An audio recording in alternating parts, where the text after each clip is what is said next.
Hola de nuevo a todos. Estamos aquí en un nuevo episodio de Conociendo Inversores y hoy tengo el placer de estar con Santiago Lozano de Clave Capital. Buenas tardes, Santiago. Hola, buenas tardes, un placer. Muchas gracias, Javier, por invitarnos a esta sesión y encantado de estar contigo y con todos los oyentes.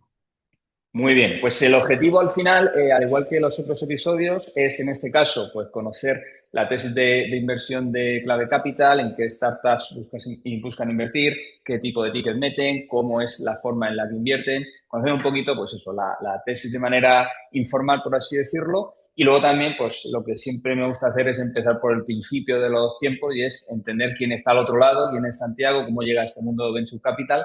Así que nada, Santiago, ¿cómo has llegado hasta aquí? Sería la primera pregunta. Muy bien, pues un placer y encantado de contaros. Vamos a ver, soy Santiago Lozano, llevo más de 20 años en el ámbito del Venture Capital. Me incorporé a Clave Capital cuando en su momento se llamaba Clave Mayor en el año 2005. Clave es una gestora que se constituye en el año 2001. 2001-2002, fruto de una experiencia previa de los fundadores originales de Clave Capital en el ámbito de las fusiones y adquisiciones. Yo me incorporé en el año 2005 viniendo de trabajar de una gestora de fondos de inversión, es decir, productos cotizados, fondos de inversiones, ¿no? Un entorno muy diferente, financiero, pero muy diferente en ese sentido. Y me incorporé al proyecto Clave Capital con muchísima ilusión para entrar a empujar y apoyar proyectos más industriales o tecnológicos desde fases muy iniciales, tocando mucho el terreno, ¿no? Tanto a nivel de tecnologías, de mercados, de equipos y de oportunidades, ¿no? A diferencia del entorno en el que venía antes, ¿no? Que era un tema más cuantitativo, ¿no? Pues productos estructurados, bolsas, mercados, corporate y demás. Bueno, pues tenía ganas y me lo planteé como un reto profesional, el cambio hacia un entorno mucho más cercano y tocando con lo que es el tejido industrial nuestro, ¿no? Eso fue lo que me hizo cambiar de las pantallas de los Bloomberg, Reuters y compañía al teléfono, ¿no? Y a los planes de negocio en una Excel.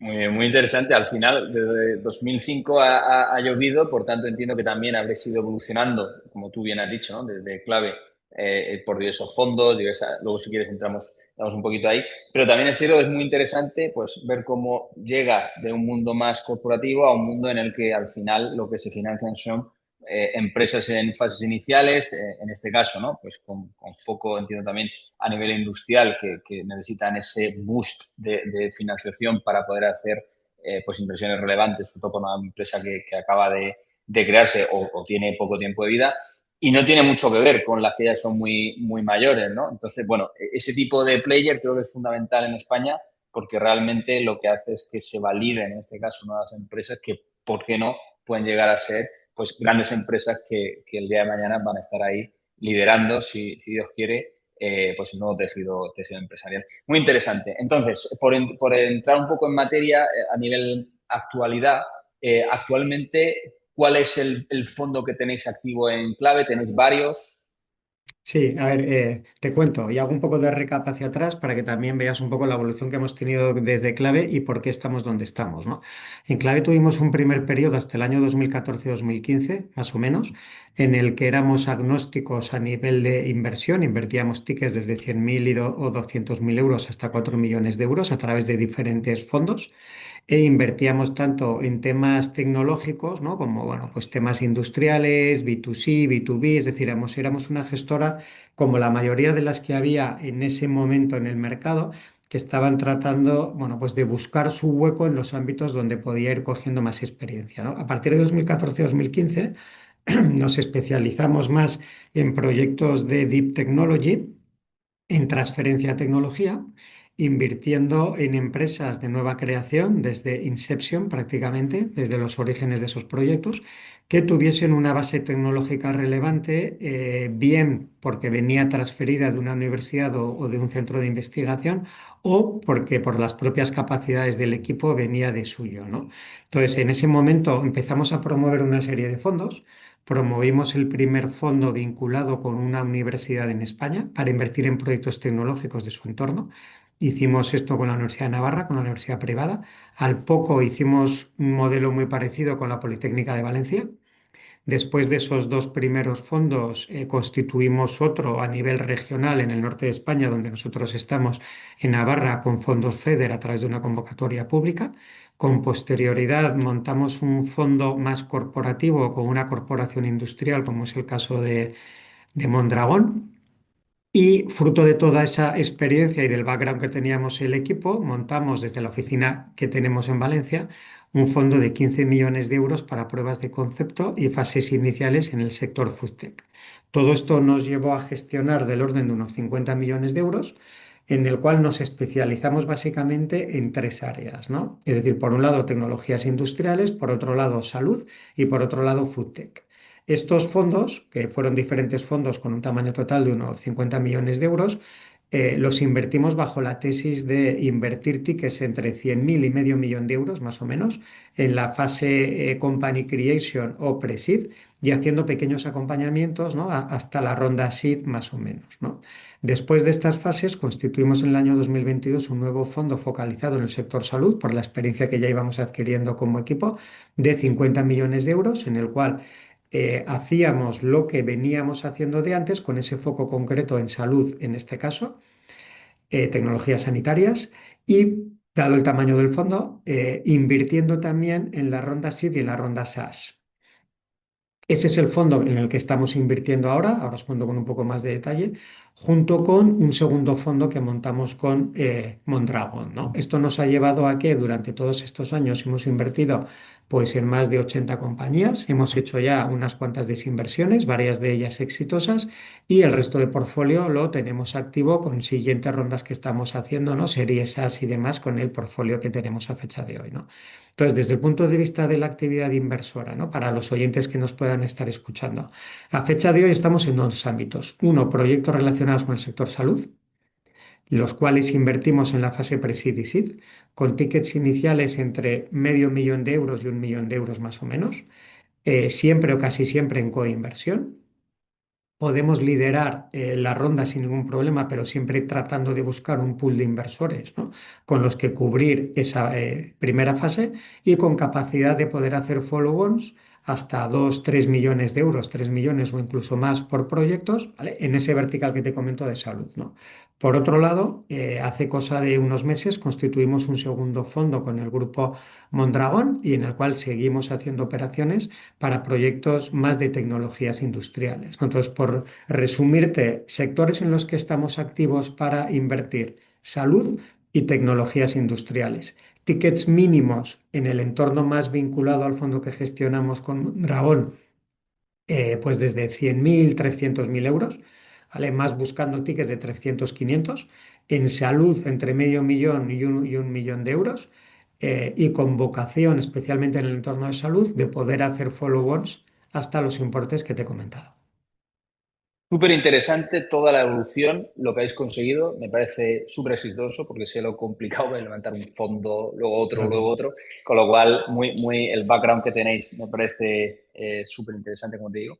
Y luego también creo que es importante lo que tú dices, ¿no? Separar totalmente y decir, oye, los proyectos de salud van por aquí, los industriales van por aquí, y no tiene nada que ver. Porque de hecho hay muchos fondos que en salud como tal a lo mejor no se meten o en temas de biotecnología, etcétera, porque realmente no tiene mucho que ver, ¿no? Con lo que sería una startup más tecnológica al uso. Entonces, bueno, esa dualidad o esos dos fondos que conviven en paralelo bajo vuestra gestión, creo que está muy bien pensada, ¿no? Desde el punto de vista estratégico. Eh, Me voy a la parte más, vamos a tocar los dos, ¿vale? Me voy a la parte que tenéis con Mondragón en este caso, ¿no? Es esas startups que buscáis más a nivel tecnologías industriales. Claro, hablamos de tecnologías industriales, pero eso entiendo que es un abanico muy amplio, ¿no? Caben muchos modelos de negocio. Cuéntame un poquito más sobre ese approach. Vale, mira, en ese entorno, y lo dejo muy abierto porque realmente es un fondo muy abierto, ¿vale? Es decir, hemos invertido en compañías que supongo conocerás como Multiverse, ¿vale? Que básicamente hacen software cuántica. Ahí estamos más ya en posición de salida por la velocidad que ha alcanzado el proyecto, o en otros temas relacionados con robótica, materiales avanzados, software, optimización de procesos. Es decir, no es que nos enfoquemos en temas concretos que dices, oye, pues sensórica o materiales avanzados o IA. ¿vale? Que ahora es uno de los ámbitos que está muy, muy de moda, ¿no? Vamos, nosotros desde el origen, ¿no? Desde que empezamos a invertir en temas que tenían detrás, en proyectos que tenían detrás desarrollos de machine learning, siempre lo hemos visto como no tanto un sector, ¿no? Sino como una tecnología transversal aplicable a muchos sectores, ¿vale? Entonces, a la hora de visualizar más el entorno global de inversión sectorizado, ¿vale? A mí me gusta hablar más de las Key Enabling Technologies, ¿no? Que están un poco detrás sobre las tendencias de mercado que pueden ser aplicados a diferentes sectores. Entonces, pues hay temas que puedes invertir en salud relacionados con biosensores, pero que te pueden servir igualmente en el entorno foodtech, o temas de análisis de imagen relacionados con IA que pueden servir igualmente en tecnologías industriales, ¿no? El año pasado, por ejemplo, desinvertimos de un dispositivo con que es sector salud, ¿no? Es un tema más de mecánica para operaciones de ligamento cruzado anterior. Fue una operación exitosa y acabamos de desinvertir de otra también en el entorno de tecnologías industriales que lo que mide es a través de unas ondas concretas en unos equipos, ¿no? Que monitorizan fibras ópticas instaladas en diferentes entornos, sobre todo en infraestructuras críticas, que te miden cambios de deformación y temperatura, ¿no? Lo puedes aplicar desde redes eléctricas a temas de seguridad perimetral, a estructuras de ingeniería, ¿no? Entonces, ahí sí que el entorno en el que nosotros trabajamos es bastante amplio. Ujú. Muy interesante. Por entender mejor la tesis, ¿no? Por ir ya un poquito en detalle, cuando vais a evaluar un deal que os llega para la parte, como te digo, del fondo que tenéis con Mondragón, ¿qué tipo de métricas pedís? ¿Tenéis alguna red flag? ¿Es un poco decir, oye, voy a ver lo que presentan y sobre esto cada proyecto es un mundo? ¿Cómo lo hacéis ahí? Ahí, el equipo que gestiona directamente ese fondo, que si queréis luego, ¿no? Pues os puedo pasar el contacto para que os podáis dirigir también a él. Mm, Básicamente, como otro inversor temporal, en lo que primero piensas es en la salida. ¿Vale? Es decir, nuestra actividad no es tanto invertir en compañías, que sí, obviamente, sino en desinvertir de esas compañías. ¿Vale? Entonces, ¿qué es lo que buscamos? Buscamos proyectos que en una serie de años razonables, entre 4 o 6, puedas estar desinvirtiendo. A partir de ahí es cuando empiezas a mirar hacia atrás la propuesta de valor de cada proyecto, ¿vale? Y ahí es donde entras a valorar tecnologías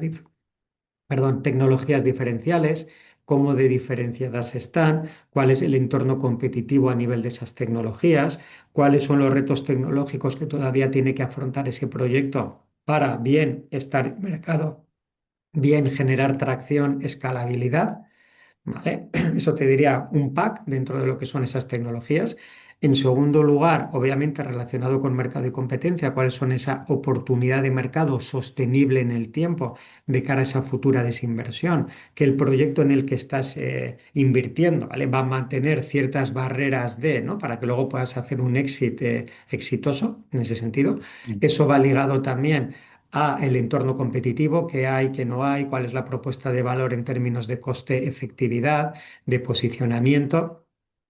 Una vez que toda esa parte de mercado está también trabajada, ¿no? Es cuando pasas a analizar el plan de negocio de manera más concreta.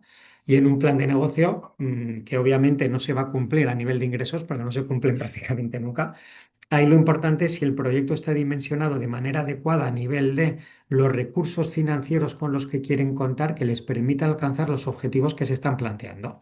Siempre se marcan una serie de hitos o de milestones, ¿no? Que acaban concretándose en si el proyecto va bien o mal, ¿no? En esa viabilidad progresiva, en esas diferentes rondas de financiación. Eh, cuando analizas ese plan de negocio, básicamente lo que tratas de ver es si está bien o mal dimensionado desde el punto de vista de si esto va a requerir más o menos dinero o le va a costar más o menos tiempo.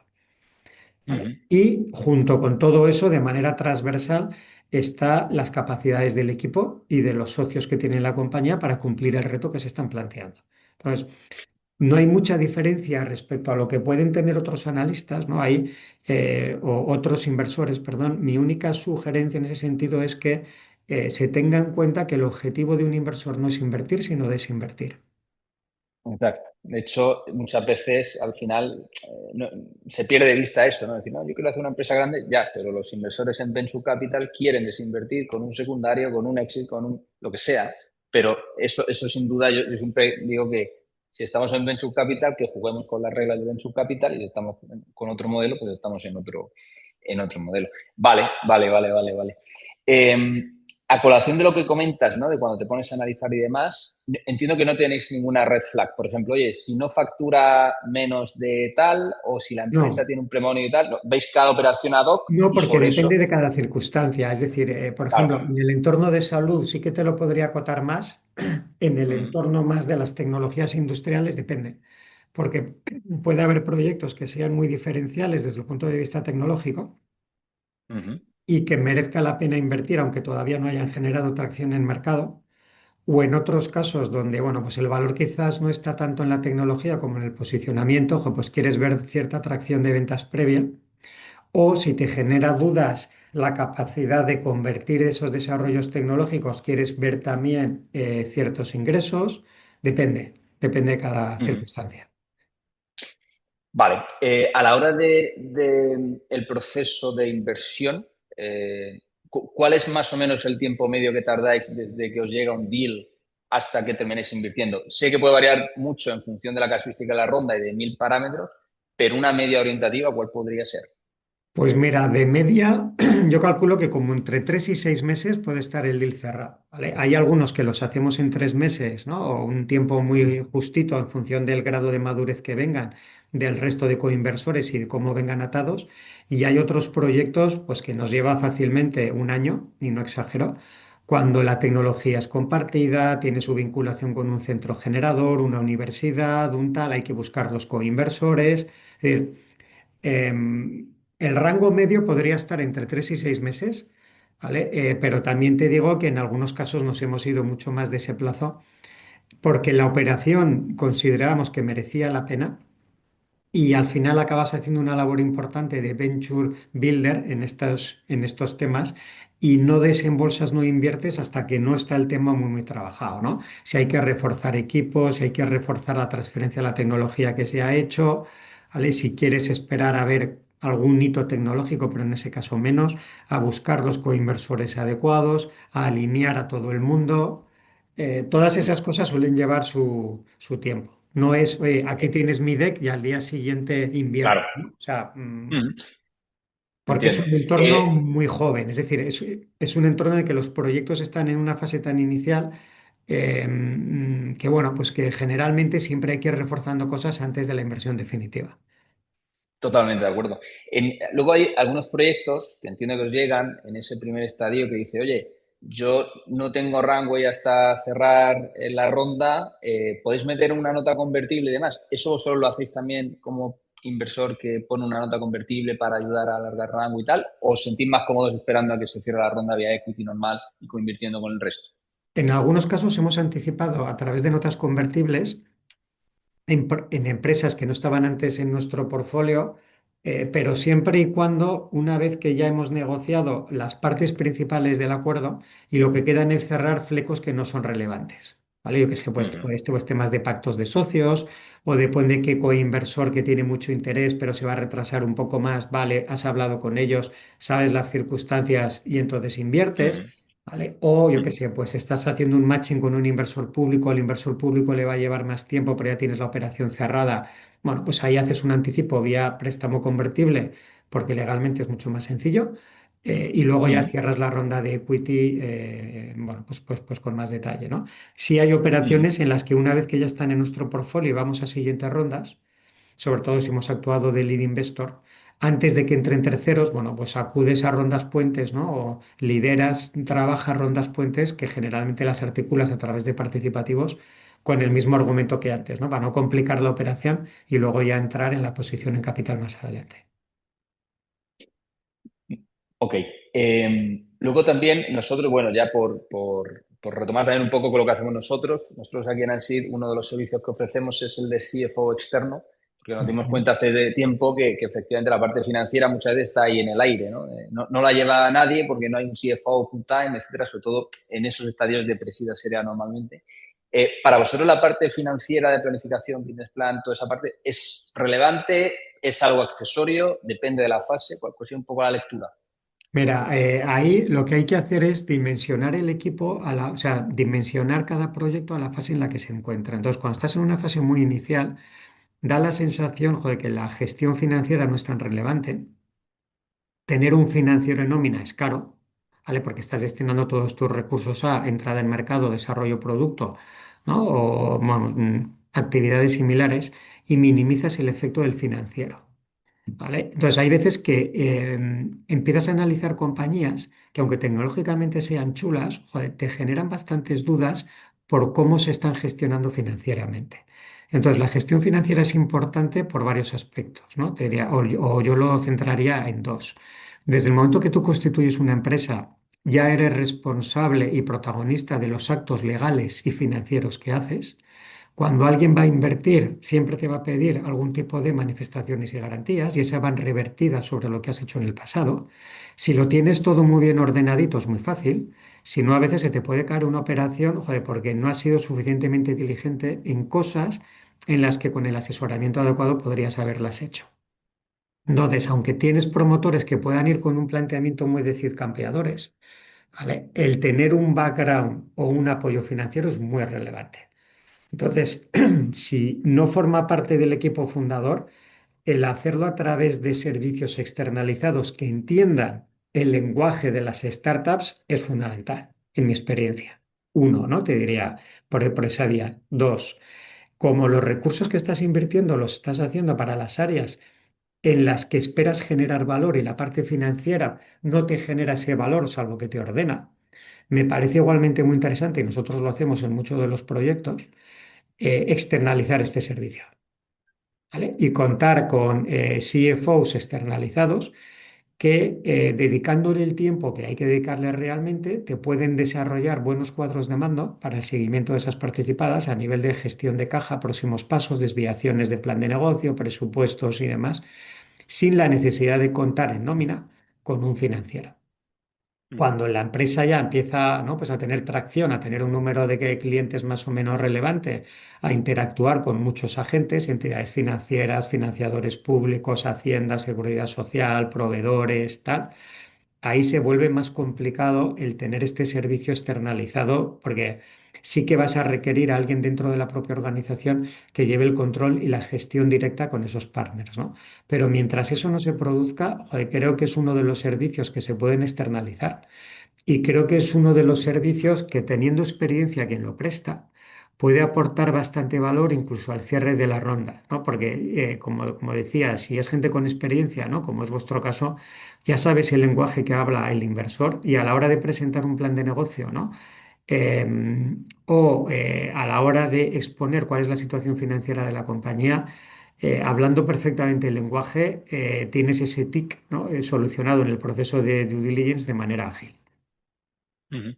Pues no podría estar más de acuerdo, lógicamente, que por eso prestamos ese servicio, pero sí, al final creo que inversor y emprendedor hablen el mismo idioma y sobre todo se sientan cómodos ambas partes con lo que ven y hablen, como te digo, el mismo lenguaje, creo que es un plus a la hora y ya no solo eso, luego también me voy a la parte de report mensual, que sean diligentes, que lo que se presenta a los inversores cuando ya los tienes en cap table pues tenga toda la lógica del mundo y al final eso favorece también el follow-on y la relación entre partes. Eso es de sentido común.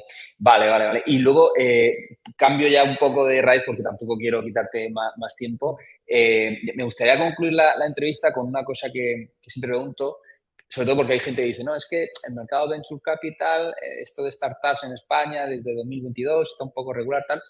Pero luego hablo con los fondos y me dicen que están haciendo nuevos fondos, que están muy animados y que el futuro es muy bonito, ¿no? Lo que se viene. ¿Cómo lo ves tú en 5 años? ¿Dónde ves a Clave Capital? Vamos a ver, y por responder, o sea, por comentarte primero sobre las reflexiones iniciales, ¿vale? Yo creo que es muy importante para el que está buscando financiación para su empresa en una fase inicial, creo que es muy importante que analice de manera detallada los diferentes players que hay en el mercado y que vaya a hablar con aquellos inversores que mejor encajen con su estrategia, ¿vale? Bien de sector, ¿vale? O bien de momento de empresa. Lo que no suele funcionar es cuando, joder, pues tú coges el típico listado de Spain Cup y de repente te diriges a 40 fondos, ¿vale? Y dices, joder, es que Claro. solamente me ha respondido uno, hombre. es que a lo mejor hay que mirarlos más en detalle, ¿vale? Para ver si encajas o no encajas. Porque a mí me llegan propuestas, joder, que no tienen nada que ver con mi sector de actividad o con mi momento, ¿no?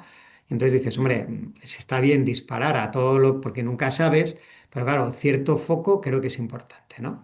Entonces, Sí. el sector inversor español ha madurado mucho durante los últimos 15 años.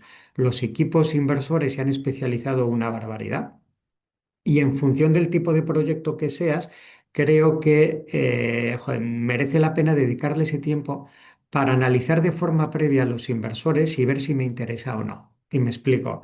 El objetivo de la empresa no es conseguir financiación. El objetivo de la empresa, en mi opinión, es conseguir el inversor adecuado para lo que yo quiero hacer. Ese concepto de alineamiento es fundamental. Está en la base de todo. Porque creo que no hay mayor error para una empresa en fase inicial que contar con el inversor inadecuado. Y como te des cuenta de eso a los 6 meses de haber invertido o a los 3 meses, por mucho que te haya metido un dinero dentro, joder, luego reconducir eso es dificilísimo. Oh, un infierno. Correcto, ¿vale? O sea, te lleva tiempo, te lleva problemas, te desfocalizas, o sea, no. Mm. Entonces, ¿cómo veo yo el sector? Vamos a ver, sin ninguna duda, y me elevo de arriba hacia abajo, en toda Europa hay un especial interés, ¿no? Y se están creando diferentes tipos de instrumentos para promover la generación de tecnología dentro de, es decir, el momento no es malo. Yo cuando empecé con esto en el año 2005, la gente no sabía, ¿no? Era como el Chandler de Friends, ¿no? Que nadie sabía a qué se dedicaba, ¿vale? A partir de 2015 ya se empezó a especializar un poco más la cosa, tanto en sectores como con equipos, a través de diferentes gestoras. Y una de las cosas muy positivas que hay hoy en día es que no hay que pensar solo en venture capital, ¿no? Y vosotros, ¿no? Si tenéis esa relación tan directa con las startups, lo veréis directamente. Es decir, hay que buscar el entorno entre el family office, el venture builder, la financiación pública blanda, el venture capital. ¿Eh? Todo ese elenco de potenciales financiadores de la startup, por supuesto que no le he mencionado las subvenciones públicas de diferentes programas, que hay un montón, tanto a nivel regional como nacional, ¿no? Pues desde los Torres Quevedos, los PCPPs, ¿no? Hablando así más a nivel, bueno, que tampoco quiero dar nombres, ¿no? Por no decir unos sí y otros no, ¿no? Entonces, fuentes de financiación hay.